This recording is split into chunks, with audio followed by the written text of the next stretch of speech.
orang Indonesia tuh one of the most creative people ya di dunia, karena kan gue pernah tinggal di luar juga. Menurut gue di sini dengan keterbatasan yang ada kita bisa membuat sesuatu yang sangat-sangat kreatif.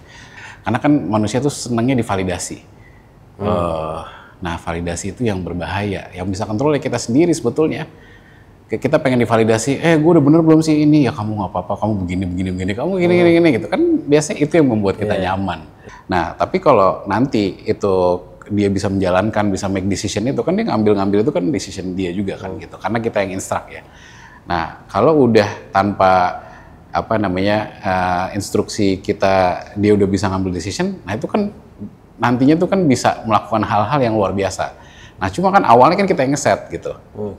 Nah, jadi pentingnya kita tahu values, kita tahu bahwa ini nih kegunaannya untuk apa, kan tetap kita yang kontrol, biarpun pada akhirnya dia bisa bikin decision. Assalamualaikum warahmatullahi wabarakatuh. Selamat pagi, siang, sore, malam, kapanpun kalian nyimak obrolan ini, video ini. Balik lagi di Ngobrolin Hidup bareng gue Ali, dan again kita kedatangan tamu yang seru banget, luar biasa banget. Seorang penulis, seorang entrepreneur, seorang ahli teknologi, dan juga seorang kawan. Lagi-lagi alhamdulillah ada Mas Tio Guritno. Halo. Apa kabar, men?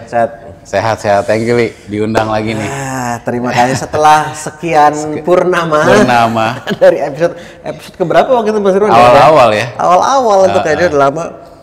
Itu rekamannya belum di sini malah itu kita. Di kantor gua. Iya kan, di Inspigo itu rekamannya. CEO, co-founder dan CEO dari Inspigo juga, dan penulis buku yang amat sangat keren ini. Kita udah baca lebih dulu ya. Maaf ya teman-teman. Becoming Power Human. Lo ini buku baru dipublish, ini buku pertama lo. Yes. Dan langsung memikat hati ketika dibaca dan memikat otak juga. Karena ini manusia berdaya di era AI ini, bicara soal AI. Lo Inspigo sendiri sekarang kan as a business, bukan hanya soal podcast, tapi AI adalah salah satu core bisnisnya Inspigo juga sekarang. Membantu banyak organisasi, korporasi juga, bagaimana lebih bisa memanfaatkan AI, memberdayakan AI untuk produktivitas juga. Tetapi di buku ini pas gue baca, tadinya gue pikir wah Tio AI banget gitu kan, AI expert. Gue pikir bukunya bakal technical dan kayak dalam tanda kutip mengagung-agungkan AI gitu ya, sebagai lo expertnya di sini. Tapi justru lu menyentuh sisi yang sangat berbeda, bagaimana sisi humannya, gimana kita bukan ya dalam tanda kutip dikendalikan atau diperbudak sama AI, tapi justru kita bisa ngebalance dan lebih memanfaatkan AI. Kenapa lo di tengah lo yang juga bisnis lo sendiri juga expertise lu di AI, dikenal di bidang ini, tapi lu justru memilih untuk menghadirkan keseimbangan antara manusia dan teknologi itu sendiri. Yes. Panjang banget intro gue ya. Thank you loh, udah diceritain sebagian isi bukunya ya. Iya. Penasaran why gitu. Jadi menarik ya, awalnya sebenarnya keresahan kan bergelut di bidang AI, mungkin sedikit keterangan ya kan, Inspigo itu apa? Inspigo adalah learning platform gitu ya. Learning platform, kita awalnya podcast karena inspiration on the go, jadi banyak audio konten pendek-pendek segala macam. Nah, pas AI, Gen AI ya, kita sebenarnya udah eksperimen dengan AI udah lumayan beberapa kali lah di Inspigo. Tapi pas Gen AI masuk, kita melihat bahwa wah semakin gampang nih belajar gitu. Dan kita akhirnya rilis beberapa fitur-fitur untuk mensimulasikan apa yang dipelajari dari Inspigo disimulasikan dalam konteks keseharian, which is kita menggunakan AI. Jadi misalnya kita mau ngasih feedback ke tim member kita gitu kan, kita kan basically latihannya in real life ya, kita ngasih feedback ke orang. What if kita bisa kasih latihan kasih feedback dulu bareng sama AI, terus nanti dikasih feedback, suggestion for improvement, kasih nilai juga sama AI, terus dari situ kita improve gitu ya. Atau misalnya latihan jualan, latihan coaching sama coach kita. Jadi kita banyak melakukan simulasi menggunakan AI. Nah, karena bergelut akhirnya banyak di teknologi AI, dan background gue kan memang teknologi ya, jadi udah 20 tahun lebih. Ini melihat nih kecepatan perkembangannya sangat eksponensial gitu. Dan ini akan menjadi sesuatu yang istilahnya merubah peradaban gitu kan, merubah gimana cara manusia tuh akan hidup. Nah dari situlah mulai keresahan gitu kan, keresahan di mana setelah kita pikir-pikir manusia itu sebetulnya adalah makhluk yang sangat-sangat advance. Kita punya potensi besar sekali, tapi ya unfortunately kita baru menggunakan ya based on research menggunakan nggak sampai 10% gitu dari kapasitas kita gitu. Nah ada teknologi yang canggih banget di mana manusia sekarang state-nya ini masih di bawah 10% penggunaan kapasitasnya. Ada teknologi yang canggih banget yang bisa either menurunkan tadi kapasitas jadi 10% tambah mungkin 0,0 something persen atau bisa menaikkan kapasitas kita gitu kan. Kita harus memilih. Jangan sampai AI itu memanjakan kita, jangan sampai AI itu memperbudak kita, tapi justru kita yang diberdayakan dengan teknologi ini gitu. Jadi sebenarnya keresahannya itu nulis bukunya juga ada 3 pockets of audience lah yang gue pikirin. Yang pertama itu adalah orang-orang yang takut berubah gitu. Jadi gue address gitu poin-poin gue di buku ini. Perubahan itu ya normal dan itu biasa, kita berubah terus apalagi teknologi gitu. Jadi ada beberapa bahasan di situ. Terus yang kedua adalah audiens yang memang udah menggunakan AI tapi butuh mengoptimalisasinya gimana nih. Yang ketiga ini udah AI overdose nih, udah kayak ketergantungan banget gitu sama AI. Tapi sisi manusianya mulai hilang gitu. Nah jadi sebenarnya pengen bikin ini ya discussion gitu di antara ini. Sebenarnya kita harus punya titik equilibrium loh antara manusia dan mesin. Dan manusia ya harus bisa on top of the machine lah gitu. Kita yang mengendalikan gitu. Kira-kira gitulah keresahannya. Akhirnya mikir, ngobrol.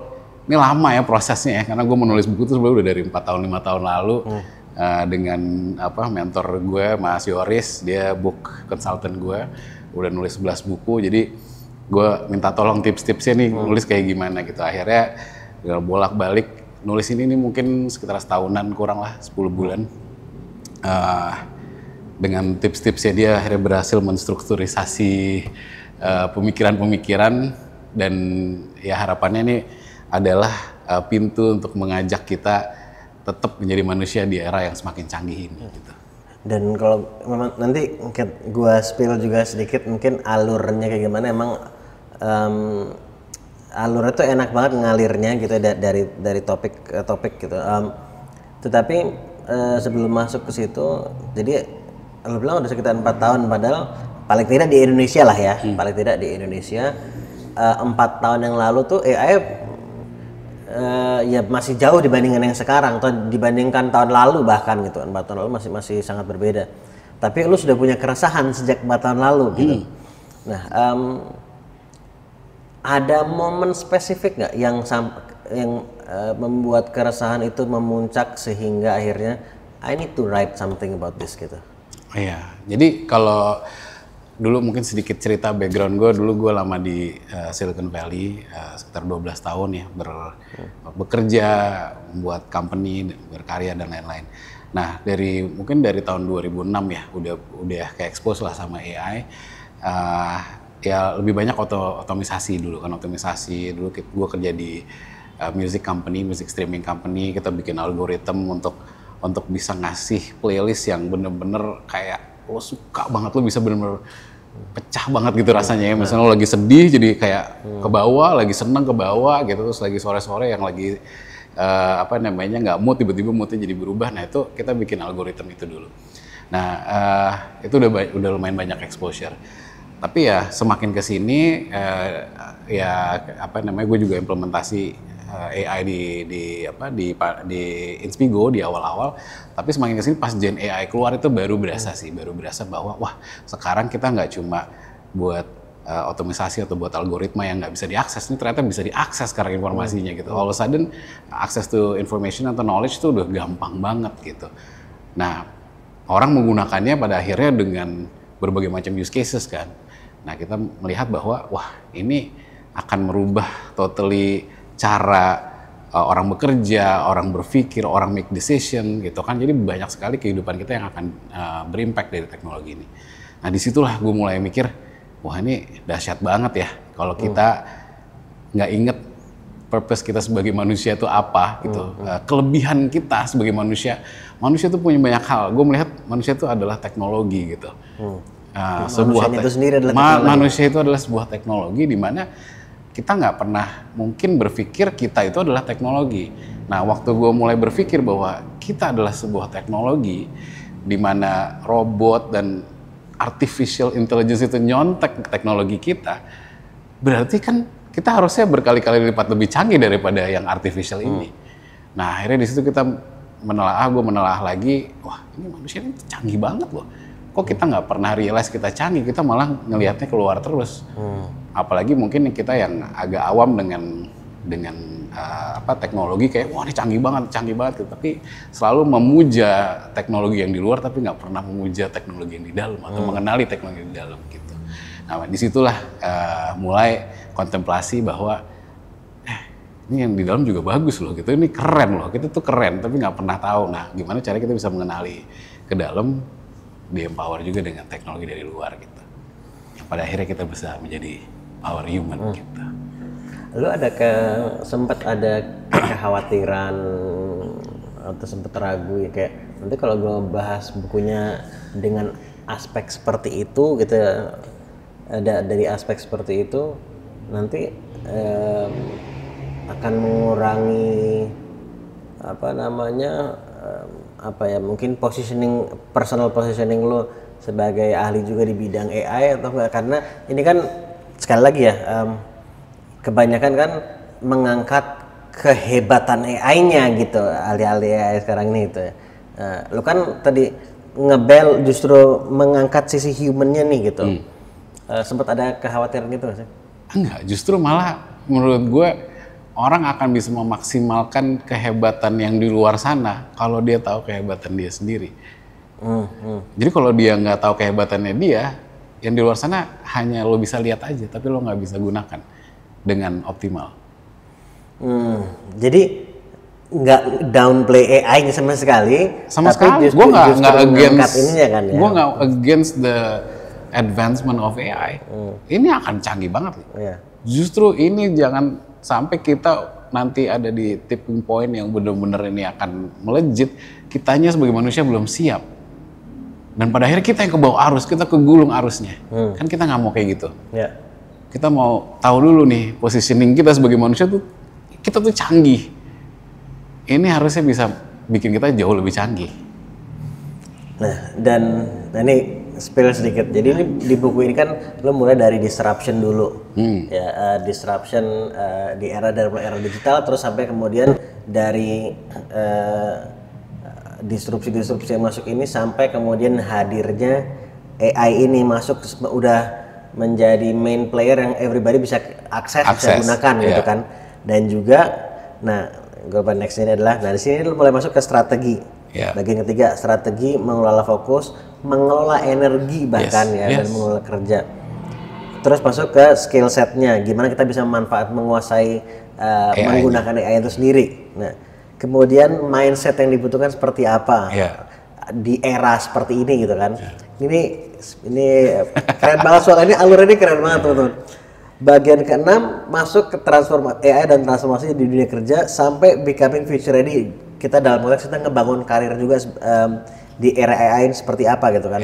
Dari mengenal diri dan membangun makna lewat AI dan mengembangkan karir lewat AI.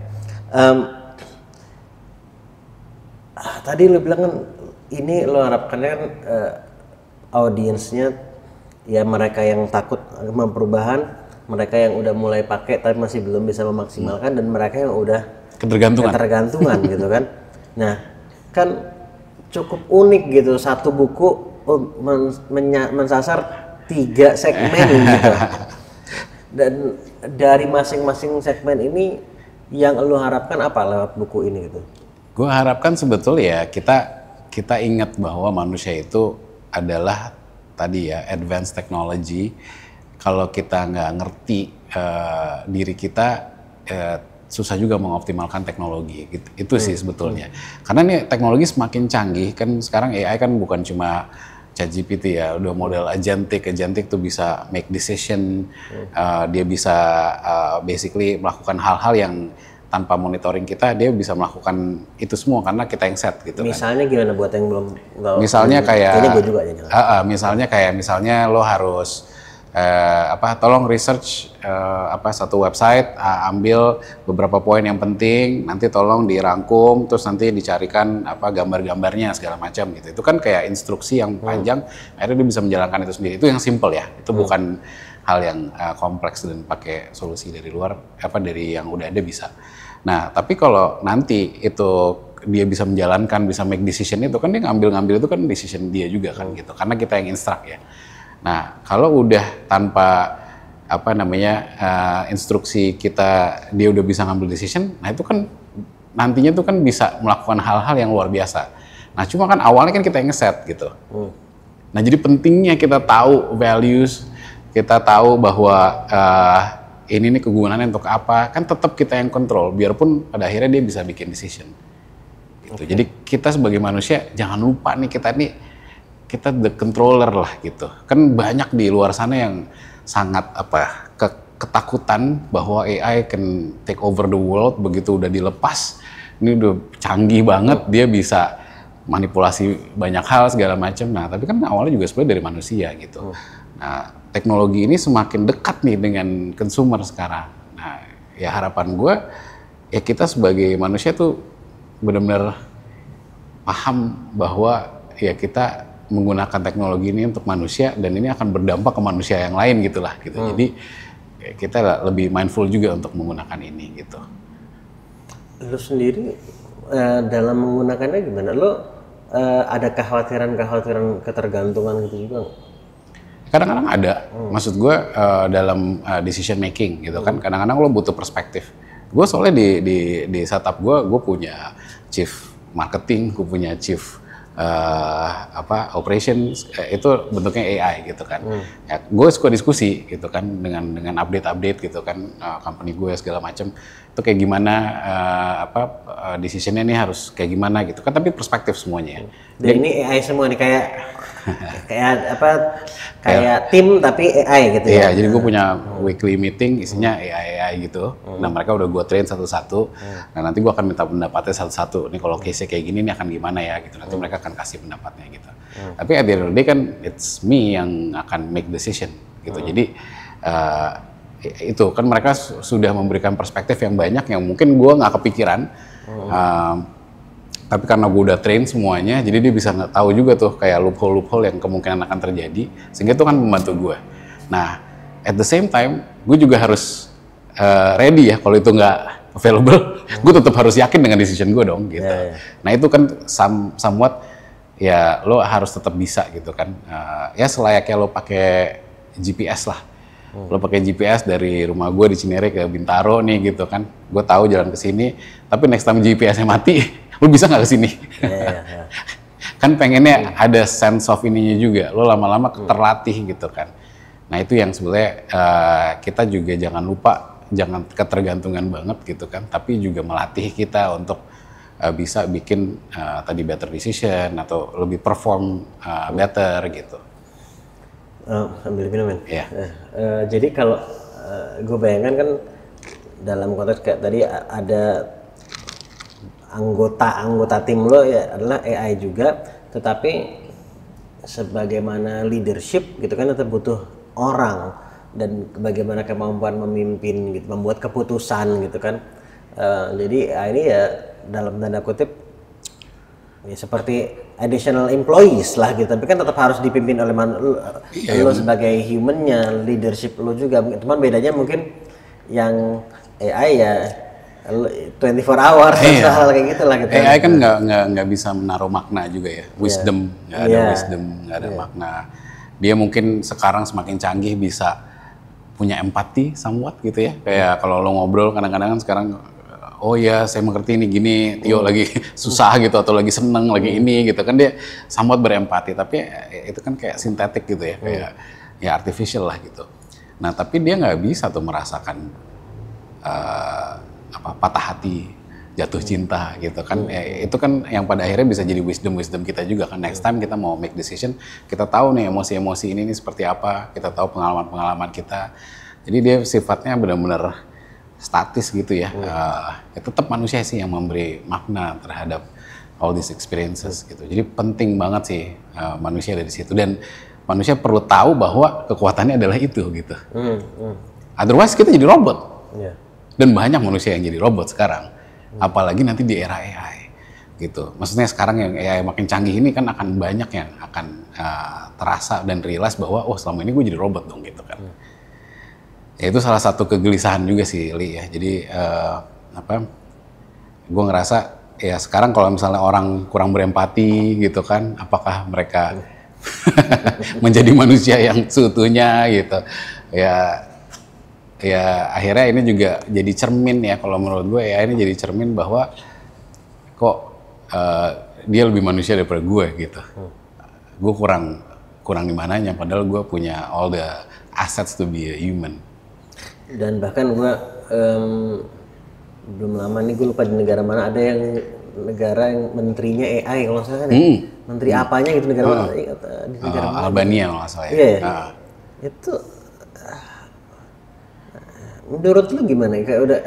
Ya somewhat itu mungkin untuk ini ya, untuk AI kan bisa di-train, bisa bias, bisa nggak bias ya. Kalau misalnya di-train nggak bias, itu berarti bagus kan, sehingga ya misalnya ini ada sebuah discussion gitu, ya dia akan benar-benar nggak bias terhadap topik atau decision dia gitu, benar-benar ini obrolan tentang ini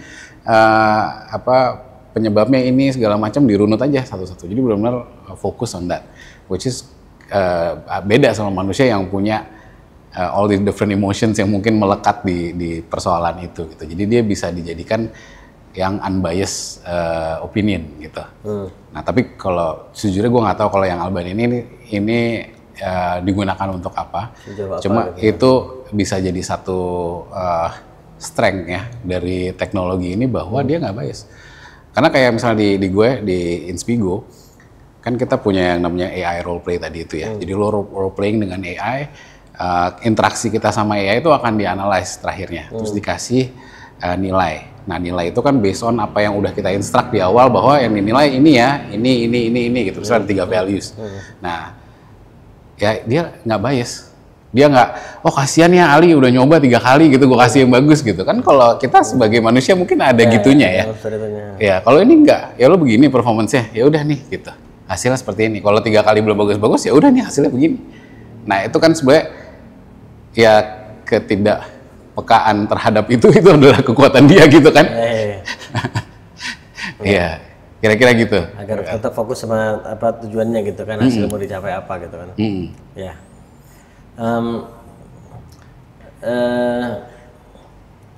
Menurut lo ini kan kayaknya meskipun sekarang ini perkembangannya begitu cepat ya, dan seperti ini kan seperti kayak masih baru permulaan bahkan, tapi dibandingkan bisa akan seperti apa nantinya gitu.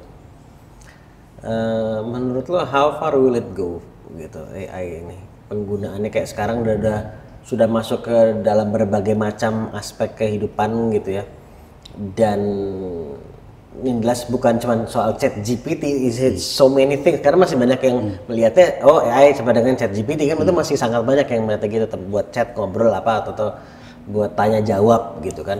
Tapi kan it's jauh lebih maju, jauh lebih fiturnya lah atau tools yang bisa buat berbagai macam hal. Tapi menurut lo, let's say in 3 to 5 years nggak usah jauh-jauh deh, 2 tahun deh gitu. Ya, yang mungkin salah satu yang paling banyak impactnya itu adalah kalau menurut gue sih bioteknologi ya. Mungkin agak sedikit menyinggung health juga gitu. Jadi ya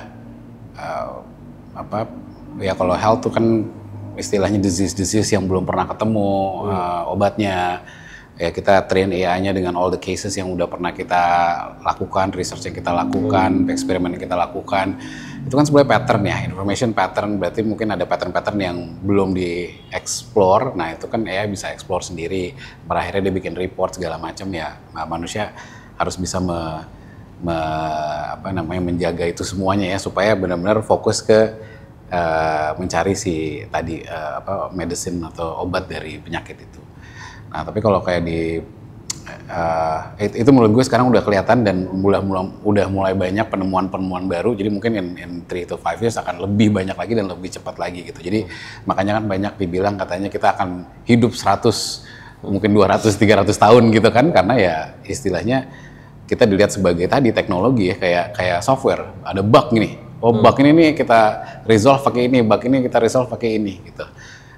Dan itu kan juga berhubungan sama bioteknologi ya, kayak ya ini badan kita kan ya bioteknologi gitu, organ-organ biologi kita itu sangat kompleks teknologinya, tapi kita akan bisa dengan AI mencari jalan keluarnya lah dari problem-problem yang ada gitu.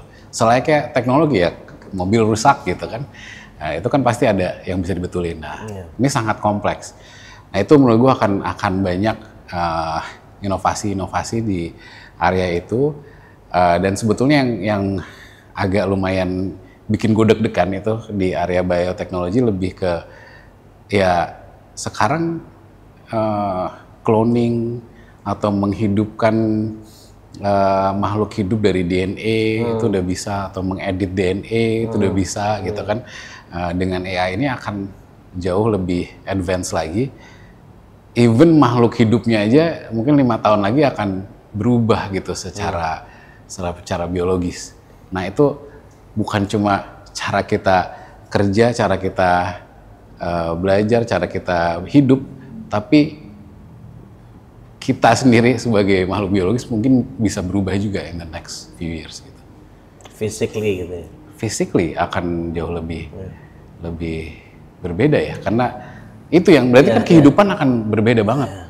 Imagine 10 years from now gitu.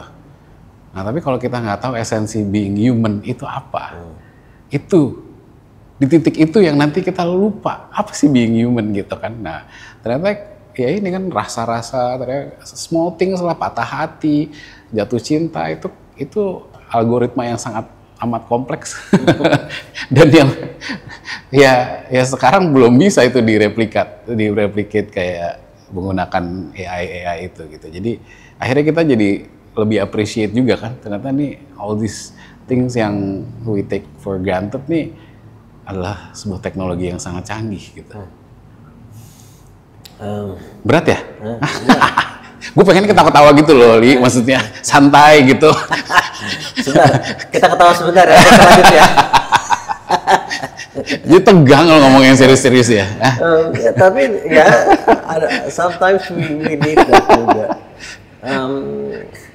Jadi ini kayak in a way kayak Jurassic Park gitu kan, ya bukan dalam konteks dinosaurus, tapi itu kan kalau cerita Jurassic Park itu kan begitu, alter DNA gitu kan, antara dinosaurus dengan reptile yang dengan kodok apa kata gue lupa tuh. Kalau yang pertama itu. Kalau gue selalu ngomong kalau di Instagram gue tuh kayak karena banyak postingan-postingan itu gue suka repost, gue bilang ya fiction becomes non-fiction sekarang ya, udah susah untuk bikin fiction.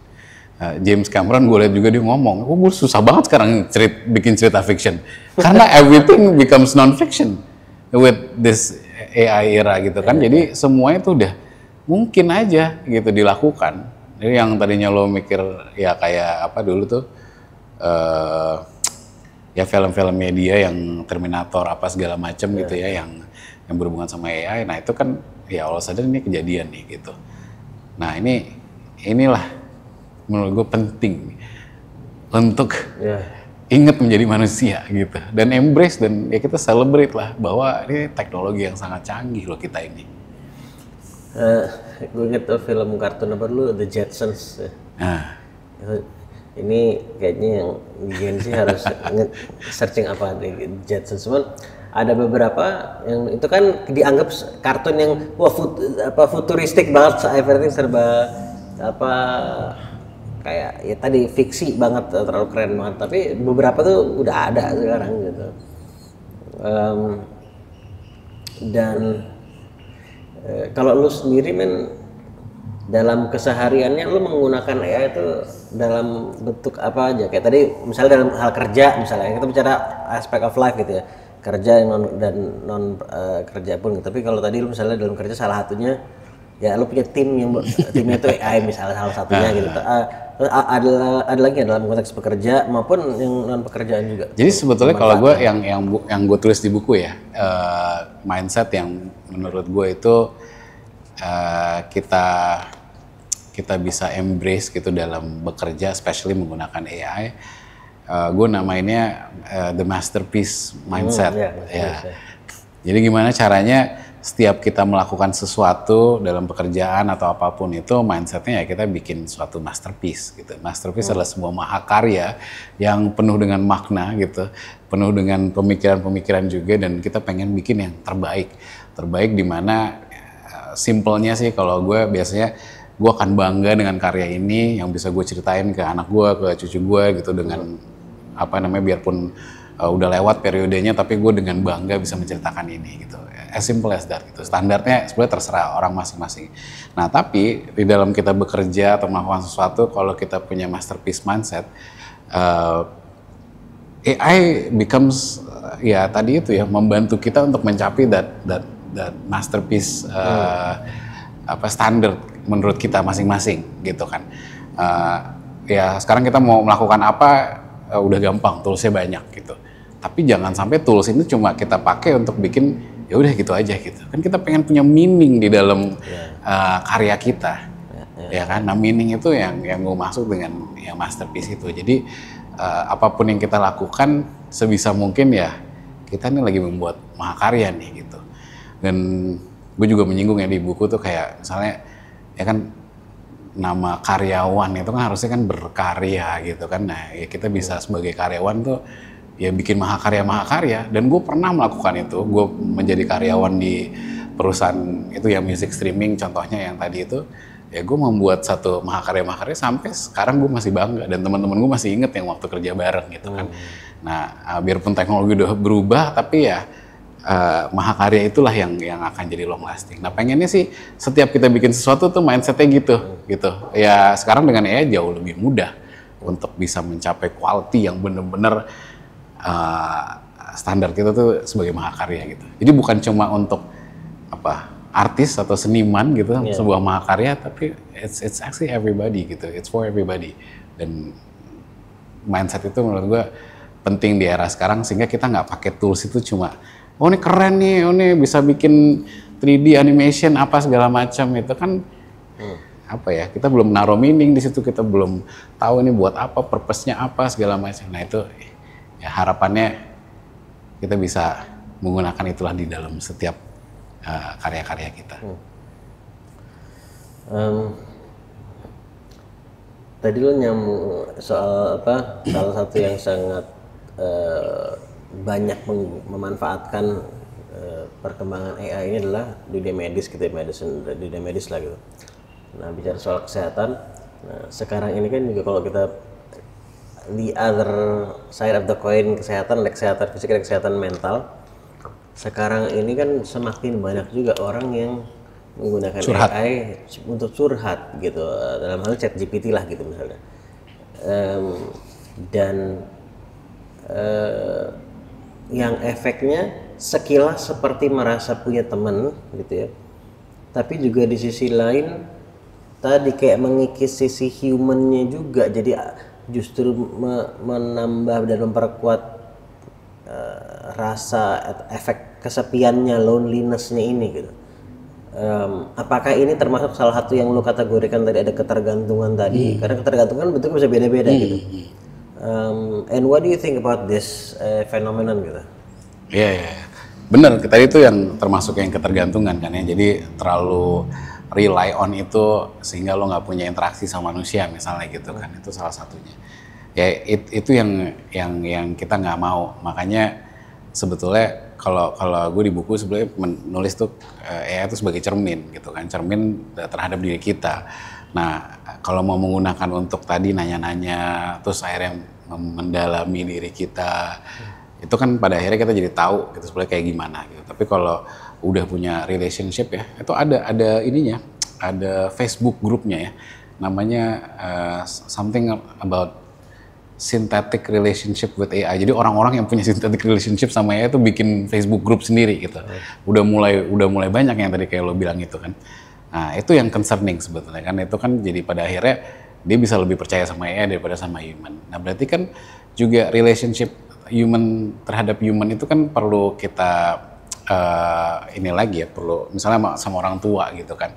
Ya, orang tua itu akhirnya mudah-mudahan bisa bercermin juga kenapa kok anak gua sama AI lebih percaya daripada sama gue gitu kan. Nah, itu kan akhirnya itulah nilai-nilai manusia itu nih, jangan sampai kita kayak kelepasan gitu dan pada akhirnya nggak balik ke diri kita lagi sendiri gitu. Itu menurut gue concerning.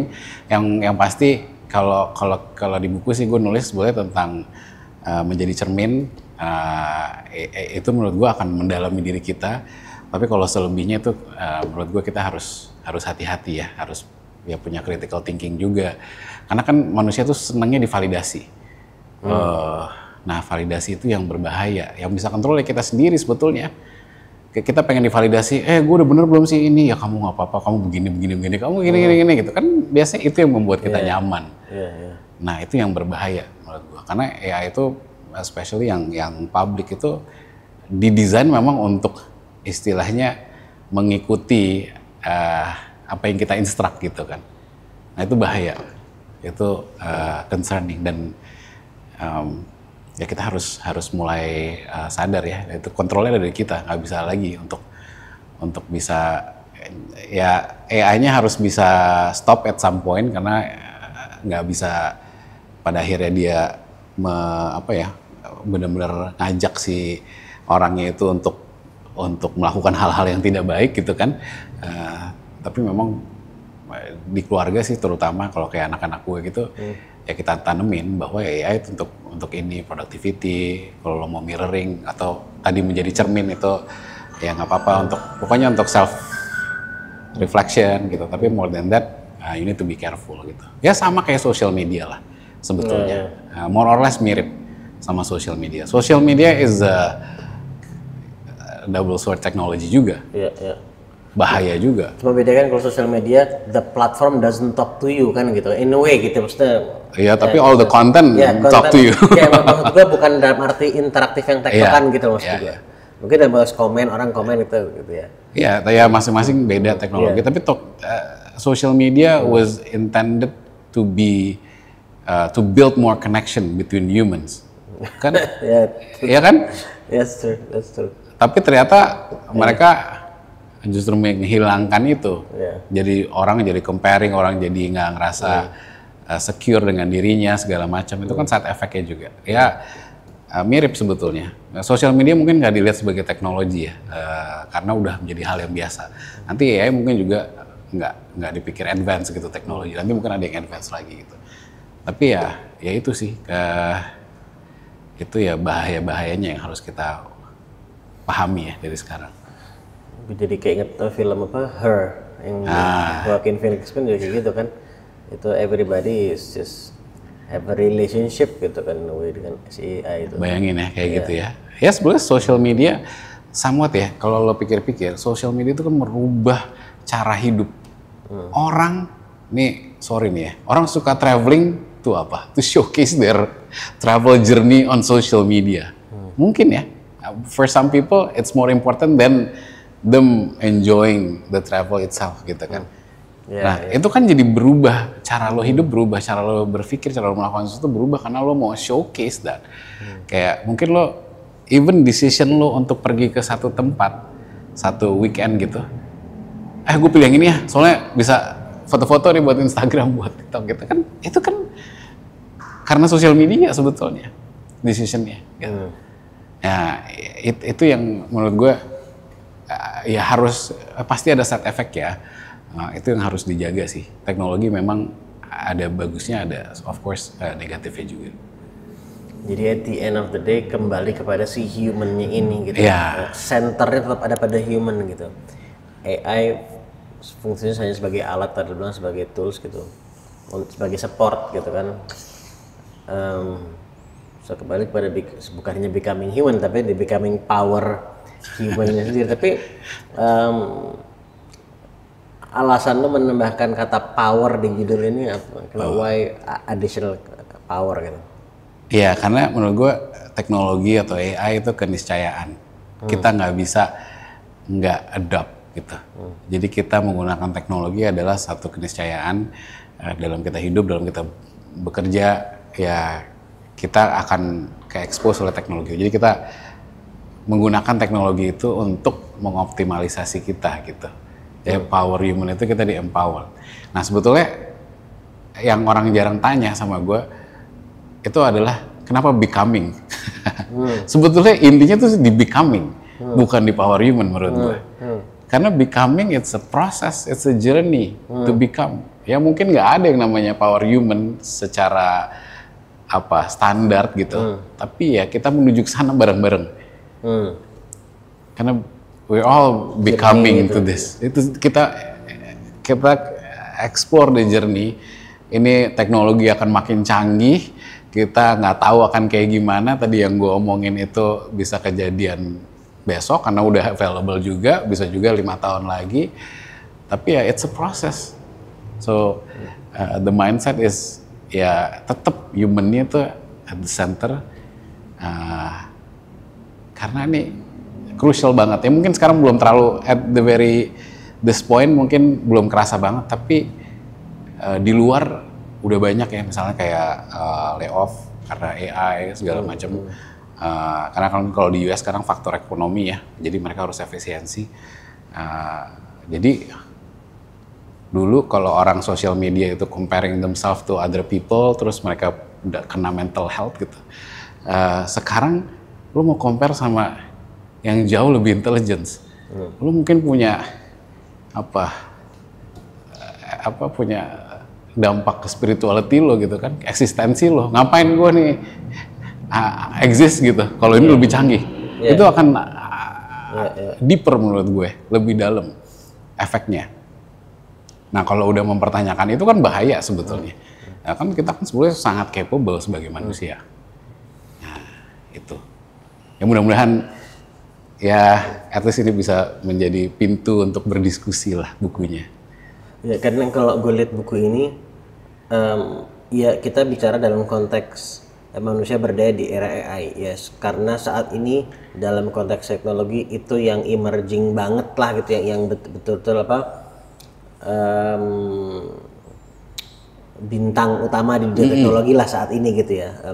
Tapi sebenarnya kalau gue baca ini tuh bukan buku yang hanya tentang relevan di masa AI sebetulnya. Apapun kemajuan teknologi yang sedang mencuat di masa apapun itu nanti, this book tetap sangat akan relevan menurut gue. AI-nya hanya bagian yang nyambung sama kapan ini dipublish sebetulnya gitu. Iya, amin. Gue di sini juga ngomongin future technology di bab terakhir ya. Karena penting juga, karena kan kita nggak tahu itu akan kapan terjadinya. Kita ngomongin tentang artificial general intelligence, super intelligence, terus gimana cara kita ya membangun peradaban ke depan nih gitu ya dengan teknologi yang semakin canggih nih. Kan manusia yang decide juga kita mau kayak gimana nih, membangun sebuah kota, membangun sebuah komunitas gitu, itu akan seperti apa di era teknologi yang makin maju. Terus kayak ke depan ini karena udah makin maju, terus kayak ya kita melakukan apa-apa tuh harusnya lebih gampang ya. Sekarang udah ada tuh research kayak misalnya lo mau ngobrol aja pakai telepati gitu kan, dengan bantuan teknologi gitu. Ya kalau kayak gitu kita nggak usah pakai WhatsApp, nggak usah telepon-teleponan gitu, tinggal Ali gitu langsung. Nah kayak gitu itu kan kehidupan akan jauh berbeda ya. Ya kalau angan-angan gue semoga dalam my lifetime gue bisa ketemu sama teknologi yang bisa bawa gue ini ya, bukan time travel tapi lebih ke teleportation. Ya teleportation gitu ya, gue bisa teleport ke beberapa tempat dengan mudah, dan itu kan sebetulnya secara teknologi udah ada gitu. Dan memungkinkan. Iya, dan gue mungkin ini ya karena kita di Indonesia, kita kan ngeliat ya, sejujurnya kan banyak orang-orang pinter gitu ya, orang-orang pinter yang bisa mengolah energi, dia bisa melakukan hal-hal seperti itu. Ya scientifically belum catch up, tapi biasanya sains itu pasti catch up belakangan setelah. Iya. Dan itu akan kejadian soon ya, dengan AI ini akan sangat dipercepat research ya pada akhirnya bisa menemukan hal-hal seperti itu ya. Ya seru lah pokoknya ke depannya. Don't forget to be a human lah, to be a power human. Dan yang lu lakukan sekarang pun di Inspigo membantu berbagai macam organisasi itu memang sangat-sangat keren sih menurut gua. Jadi tadi lu sempat share, tapi gua mau ngulang lagi karena itu menurut gua keren banget, karena betul-betul untuk skill apapun juga jadinya kan gitu. Iya, simulasi. Apakah mau skill tadi berkomunikasi, skill ngasih feedback tadi lu bilang, skill jualan, skill interview. Iya, skill it can be so many things gitu. Dan dikasih feedback, personalized feedback oleh AI yang sudah di-train gitu. Mereka nggak bias. Iya, nggak bias, nggak baper. Dan kita juga mau, misalnya penilaian kita nggak bagus, itu mau marah sama siapa, sama AI gitu kan. Ya, ini kan apa adanya gitu kan. Yang baper manusianya. Iya. Tapi itu sangat-sangat membantu menurut gua. Dan gua thank you banget lo mengangkat ini, sisi humannya, becoming power human ini, untuk ngebalance bagaimana kita yang memang pada dasarnya memang sudah luar biasa tadi lu bilang itu, tidak lupa akan hal itu. Memang yes, AI-nya ini perkembangannya luar biasa, tapi don't forget that we are more amazing than this technology itself gitu kan. Men, ada hal lain nggak yang menurut lo penting untuk disampaikan tapi belum gue tanya? Apa ya? Ya banyak sebenarnya di dalam bukunya, tapi nanti kalau gue ceritain semua mana nggak baca. Ya harus baca lah bukunya.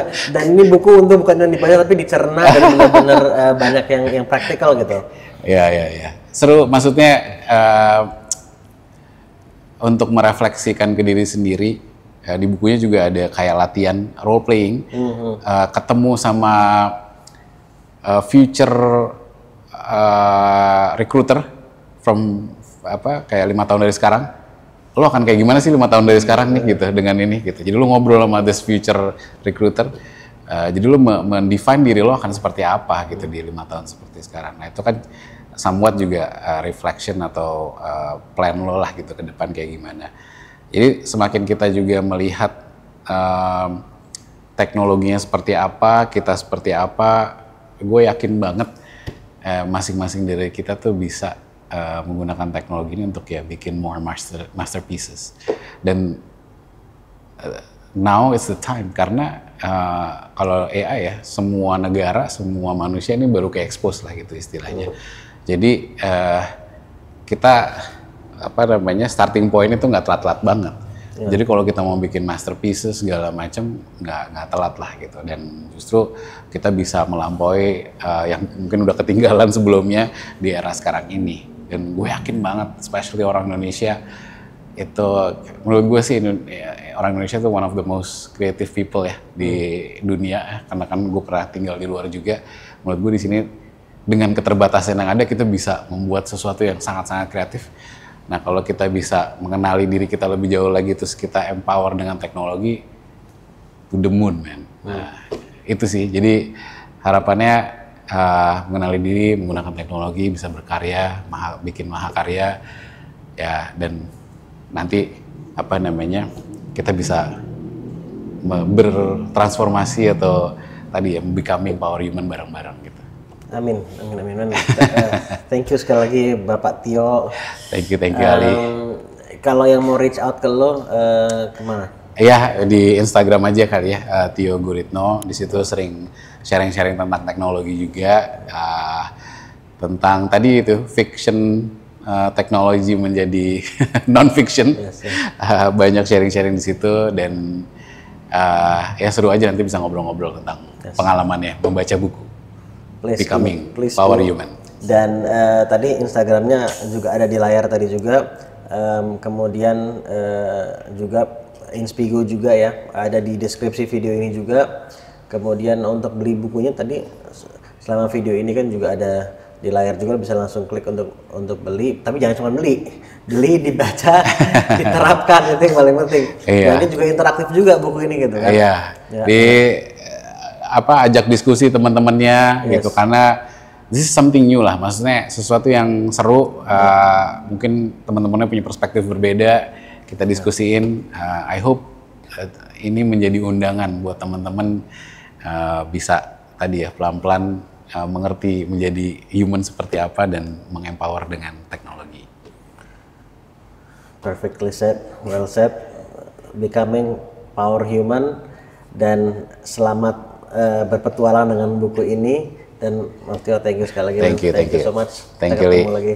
Thank you so much, dan semoga bermanfaat dan semoga dimanfaatkan. Kita ketemu di episode selanjutnya. Assalamualaikum. Waalaikumsalam.